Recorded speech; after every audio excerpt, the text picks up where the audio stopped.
Oke, bismillah. Assalamualaikum warahmatullahi wabarakatuh. Bismillah, mari kita lanjutkan ngaji filsafat kita. Nah, kenapa kita harus belajar cerita-ceritanya Nasruddin? Saya ngutip Idris Shah. Idris Shah ini beliau yang membawa ajaran sufi ke barat. Buku-bukunya sangat banyak tentang tasawuf. Dan Idris Shah nulis 4 buku tebal tentang Nasruddin.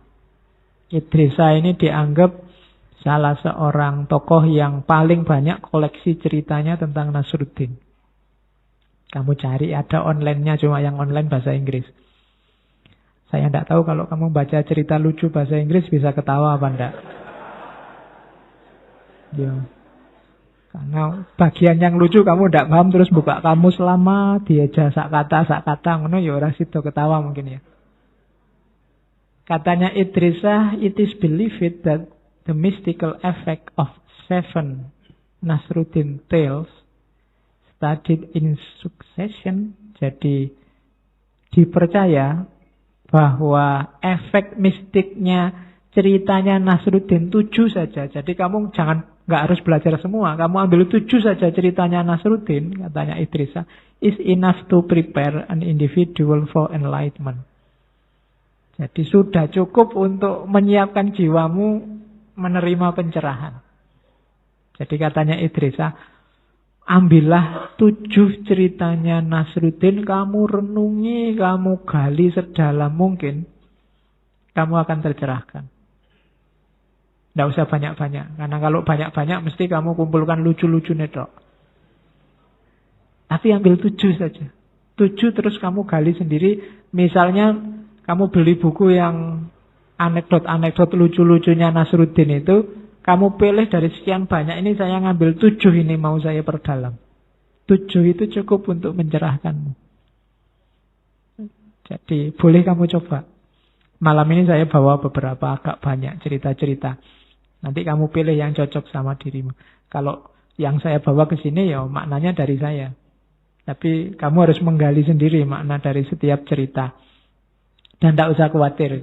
Kalau ini saya bawa Rumi. Bahwa sufi pun butuh tertawa.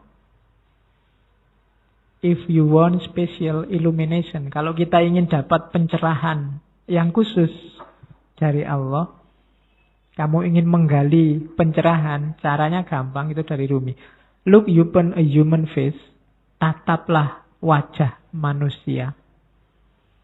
See deeply, tatap sedalam-dalamnya, within laughter, di balik tertawanya, the essence of ultimate truth, ada hakikat kebenaran yang sejati. Kamu cari rahasianya quote ini. Kenapa? Di balik tertawa itu ada hakikat kebenaran yang sejati kan. Tertawa itu 90% tulus. Kecuali tertawa yang tidak enak, yang dibikin-bikin. Tertawa yang hanya partisipasi. Ya, tertawa partisipasi itu misalnya kamu diajak ngobrol dosenmu, terus dia ngelucu. Jadi tidak lucu, tapi kamu tidak enak. Kalau tidak ketawa kan tidak enak. Kamu terpaksa tertawa. Jane ya tidak lucu. Nah itu tidak tulus namanya. Tertawa yang tulus. Ya. Tertawa yang tulus itu dari dirinya sendiri. Jadi karena alasannya memang keluar dari jiwa. Makanya di situ ada the essence of ultimate truth. Masa kamu kalah sama hantu-hantu itu? Hantu-hantu itu lebih ceria dari kalian. Mesti ketawa. Kuntilanak itu ketawa.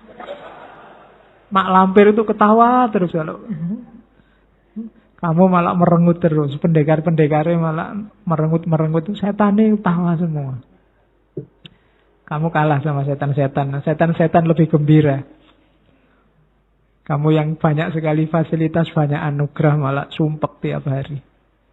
Oke, mulai sekarang mari kita tertawa. Termasuk yang bercita-cita jadi sufi harus bisa tertawa. Jangan serius terus, mentang-mentang belajar tasawuf terus kamu wajahmu serius terus. Ada apa-apa, astagfirullah, subhanallah. Yo, santai lah bro. Terus, nah, kita masuk ke anekdot ya. Ini anekdot terkenal sekali. Ajaran pertama dari Nasruddin. Jadi satu ketika Nasruddin ini sama anaknya jalan-jalan pakai keledai. Ini teman-teman pasti pernah dengar. Keluar pertama, Nasruddin sayang sama anaknya yang naik keledai, Nasruddin yang jalan. Ada orang lewat komentar. Wah, itu anak muda kok tidak menghormati yang tua. Harusnya yang muda yang jalan di bawah. Yang tua yang naik. Yang muda kan lebih kuat. Akhirnya ganti posisi. Nasruddin yang di atas. Anaknya yang jalan di bawah. Jalan beberapa langkah lagi sama keledainya. Ada yang komentar lagi. Wah, yang tua itu tidak tahu diri, dia enak-enakan naik keledai. Anaknya suruh jalan kaki. Akhirnya sumpek lagi. Sudahlah, naik bareng-bareng aja. Anaknya di pangku. Jalan berdua. Jalan berapa langkah, ada yang komentar lagi. Wah, ndak punya peri kebinatangan itu. Masa keledai seringkih itu dinaiki berdua? Apa yo ndak punya rasa sama sekali. Sumpek lagi. Waduh, piye lho Le, sudahlah Pak, jalan aja. Berdua jalan, keledainya dituntun. Masih ada yang komentar. Orang kok bodoh banget ya, bawa keledai. Harusnya dinaiki malah dituntun. Berat-berati aja. Oke, itu ya dibalik itu sebenarnya sudah bisa diraba ajarannya. Yang pertama, kenapa kok Nasruddin dan anaknya bingung?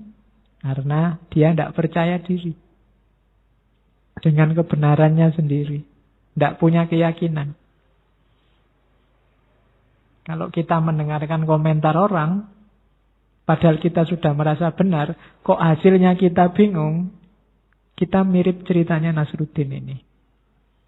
Wong tadi di awal sudah yakin, hanya dengar komentarnya temanmu yang satu itu atau musuhmu yang satu itu, sekarang kamu goyah. Padahal di situ ajaran utamanya apa? Benar atau salah, pantas atau tidak pantas, itu kan perspektif. Yang paling baik sekalipun bisa kamu bunyikan jeleknya. Yang jelek bisa kamu bunyikan baiknya. Tergantung caramu membaca. Kalau ada temanmu rajin ke masjid, bisa kamu sebut dia ala pamer. Aku soleh tapi tidak tak pamer-pamerin gitu. Ya kan bisa kayak ngono. Ya kan? Bisa kamu bunyikan jeleknya. Ada temanmu lulus paling awal kumlot, alah lulus kumlot gak jaminan masa depan. Oh iya kan? Akhirnya kamu yang kumlot gak jadi seneng. Tapi kalau kamu gak yakin dengan kebenaranmu sendiri, tiap hari hidupmu akan sumpek. Dan itu pelajaran luar biasa dari Nasruddin. Ya harus punya prinsip dong. Tidak semua omongannya orang didengarkan. Itu Nasruddin terus nasihati anaknya. Nak, nanti kalau kamu memiliki keledai, jangan pernah mencukur bulu ekornya di depan orang lain. Beberapa akan berkata, kamu memotong terlalu banyak. Sementara yang lain berkata, kamu memotong terlalu sedikit. Jika kamu ingin menyenangkan semua orang, pada akhirnya keledaimu tidak akan punya ekor sama sekali. Ini kan sindiran untuk kita hari ini. Kalau kita galau hanya gara-gara komentarnya orang, ya kita bunuh diri sendiri. Hari ini kan dunia kita dunia perkomenan. Facebook, WhatsApp, Instagram, Twitter itu. Bahkan berita, itu kan di sini komen. Kamu lihat kadang-kadang berita nggak kamu baca, langsung kamu jujuk komennya. Ya kan? Nasihatin Nasruddin, kalau kamu sibuk dengan komentar orang, kamu bunuh diri. Pada akhirnya kudamu tidak akan punya ekor. Itu cerdiknya, pinternya Nasruddin. Ada cerita yang tidak saya bawa ke sini. Jadi satu ketika Nasruddin ini sama Timur Leng diadu sama filosof terkenal. Pokoknya filosof ini pinter, tidak bisa kalah. Jadi Timur Leng undang Nasruddin, katanya kamu ini orang bijaksana. Ayo kalau bisa, tandingi itu filosof terkenal itu. Nasruddin, oke, boleh. Besok ya, di tengah alun-alun. Iya wis, enggak apa-apa. Jadi setelah ketemu, filosofnya pertama ngangkat satu jari, telunjuk ini. Terus Nasruddin jawab 2 jari. Wah, geleng-geleng filosofi. Wah, bisa jawab. Terus diangkat 3 jari. Nasruddin jawab 4 jari. Geleng-geleng, pinter ini orang, katanya orang itu. Ya sudahlah. Terus bawa telur, ditunjukin telur. Oh, katanya Nasruddin, oh ya, kebetulan Nasruddin bawa bawang. Orangnya juga geleng-geleng. Kok iso jawab terus ya? Akhirnya saya nyerah raja. Pinter ini Nasruddin, aku ndak bisa. Semua yang lihat iki ngomong apa tuh orang berdua ini. Kok cuma ngasih isyarat, sekarang yang satu nyerah. Katanya filosof itu, ini Nasruddin ini pinter. Saya ngangkat jari satu, maksudnya hanya ada satu Tuhan. Nasruddin jawab 2. Berarti dia jawab, Tuhan inilah yang menguasai langit dan bumi. Pinter. Saya jawab 3. 3 ini maksudnya manusia ini hidup di 3 dunia. Sebelum lahir, saat di dunia, dan setelah mati. Nasruddin bisa jawab 4. 4 ini berarti dia tahu yang saya maksud manusia. Dan manusia itu punya 4 unsur. Yang pertama air, api, udara, dan angin. Saya putus asa. Untung saya bawa telur, tak tunjukin telur. Maksud saya telur ini menunjukkan kuningnya adalah buminya, putihnya adalah langitnya. Kok dia bisa ngasih bawang. Bawang ini simbol dari bahwa banyak lapisan-lapisannya langit seperti bawang. Dia pinter berarti. Semua tepuk tangan. Terus rajanya, Nasruddin, kamu kok sepinter itu? Tadi yang kamu pikir apa?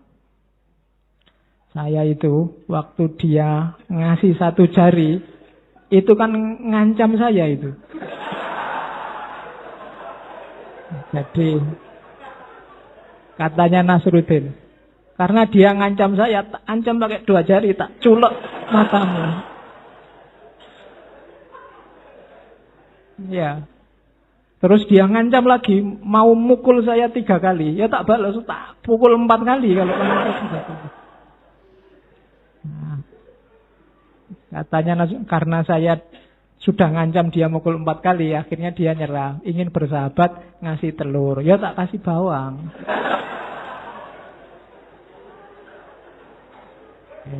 Jadi yang satu mikir makanan sama tawuran, yang satu mikir filosofi kelas tinggi. Jadi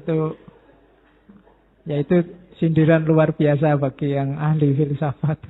Mikirin jelimet-jelimet ternyata maknanya ya simpel, sederhana. Tidak seruat yang dibayangkan. Oke, cerita pertama. Cerita kedua. Ini ceritanya Nasruddin waktu dia jadi qadhi di pengadilan.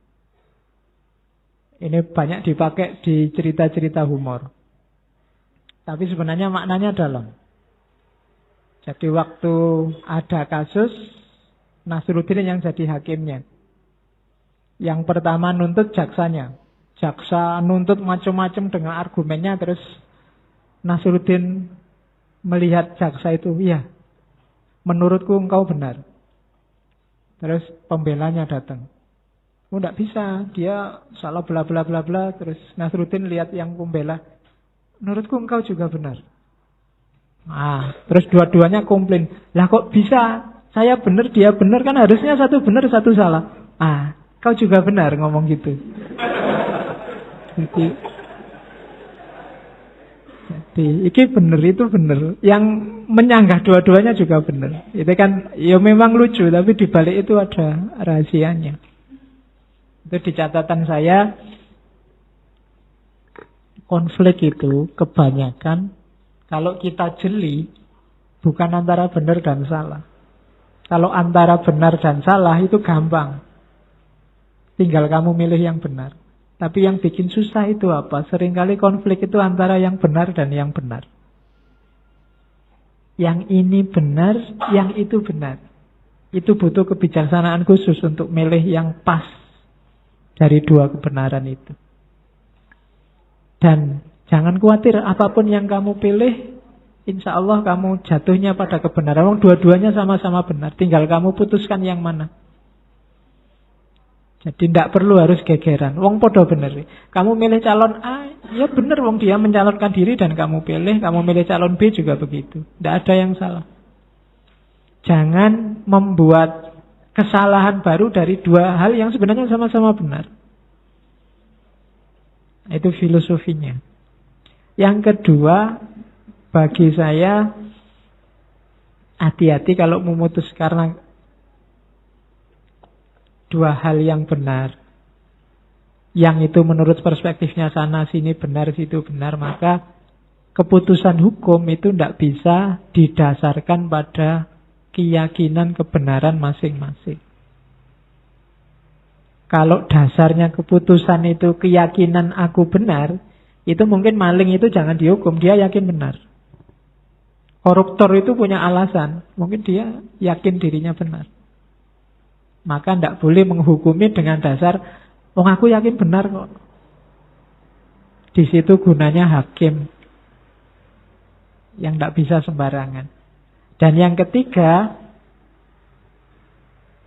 kenapa orang protes tadi? Nasruddin bilang kau benar, ini benar, itu juga benar. Karena biasanya orang mengharapkan kebenaran itu satu tunggal utuh, tidak ada tandingannya, ideal. Dan dalam hidup agak mimpi kita untuk ketemu yang semacam itu. Susah loh nyari kebenaran yang sempurna ideal itu. Jadi disindir oleh Nasruddin, loh itu ya benar, ini juga benar. Engkau yang komplain juga benar. Masing-masing ada sisi kebenarannya sendiri-sendiri.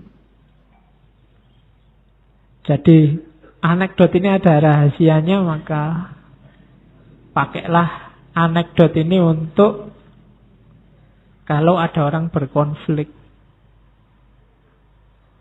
Jadi biasanya ya rata-rata ya semuanya benar. Cuma keputusannya tidak pada keyakinan kebenaran masing-masing. Nanti hakim yang menentukan. Nah, itu anekdot yang selanjutnya. Kalau ini cermin. Ini juga lucu. Nasruddin ketemu Timur Leng. Jadi ini Timur Leng ini nguji Nasruddin. Semua orang kan bilang bahwa engkau manusia pinter, bijaksana, bisa menyingkap kegelapan. Banyak orang terpesona oleh dirimu, engkau orang yang ajaib. Terus Nasruddin berdiri sambil membusungkan dada. Saya memang begitu. Nah, Rojone ini mangkel melihat kesombongan Nasruddin, dia jadi marah. Ya wes, kalau kamu ngaku orang hebat, sekarang tunjukkan seperti apa wajahnya setan.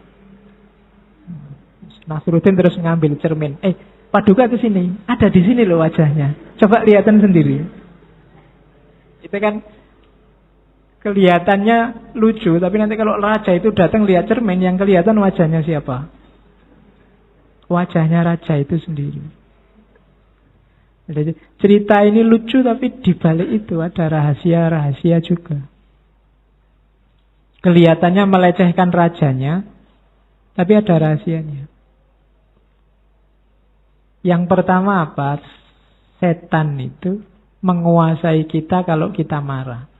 Maka begitu tadi rajanya marah karena kesombongan Nasruddin, setan menguasai dia. Jadi oleh Nasruddin dikasih cermin. Kalau ingin lihat setan, ngoco.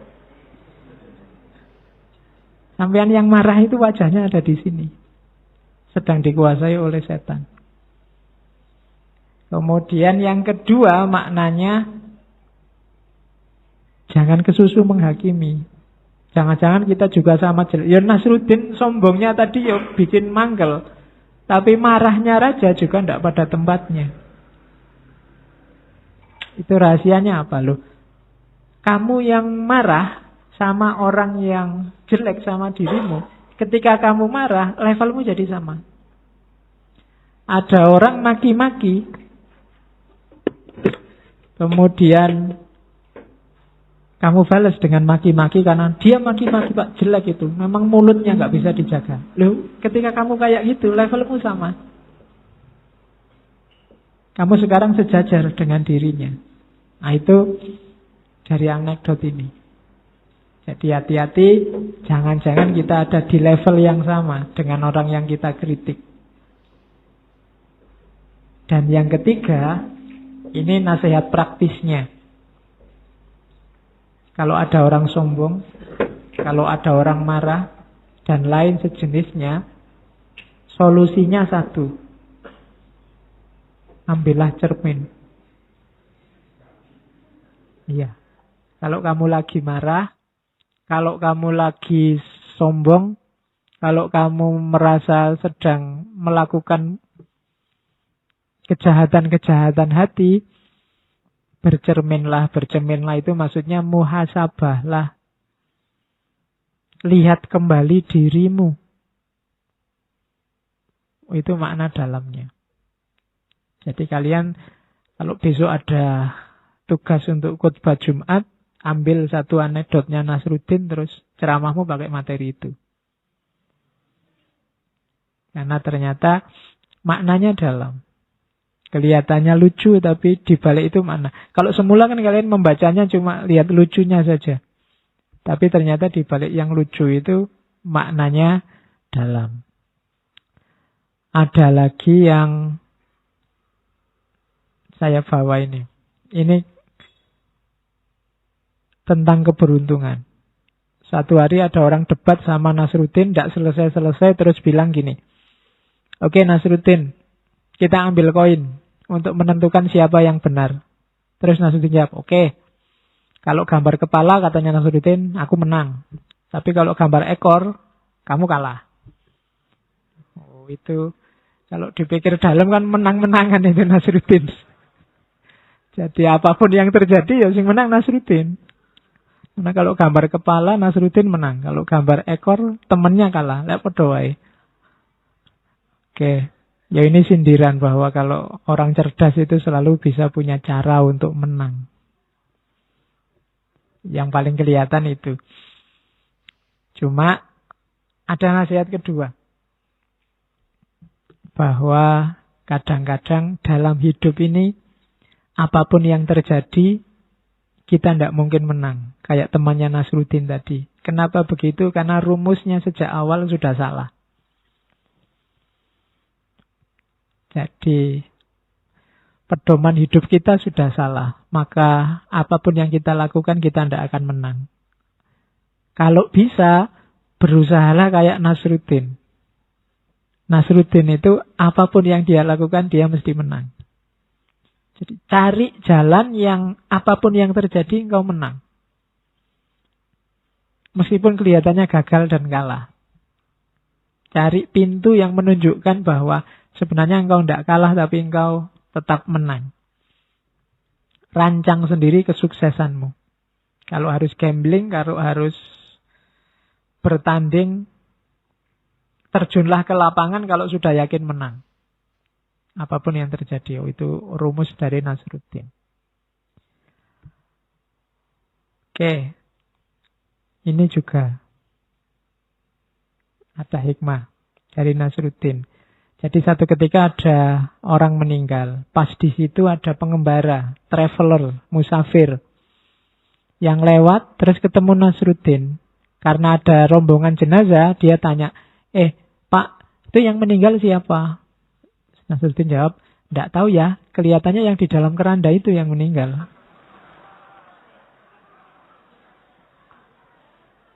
Nah, ya, itu kan lucu. Ya yang jelas Rahasianya yang pertama, ya Nasruddin jujur.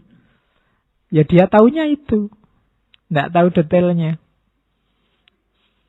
Ada lagi yang lebih dalam sebenarnya. Apa rahasia yang lebih dalam?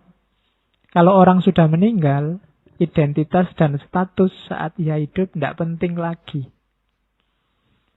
Apakah itu yang meninggal Pak Lurah, apa Pak RT, Pak RW, apakah yang meninggal Presiden, tidak penting lagi. Statusnya sudah sama sekarang, jenazah.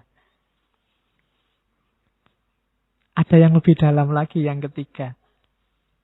Itu tadi kan dia musafir, bukan orang situ. Meskipun Nasruddin ngomong yang meninggal Abdullah, yang meninggal Nasruddin, yang meninggal siapapun, dia ya tidak kenal, wong dia bukan orang situ. Jadi pertanyaannya sudah salah. Apa untungnya? Dia tahu, wong dia bukan orang situ. Jadi pertanyaan yang salah, ya jawabannya jadinya salah. Saya akhiri sekian. Insya Allah ketemu lagi minggu depan.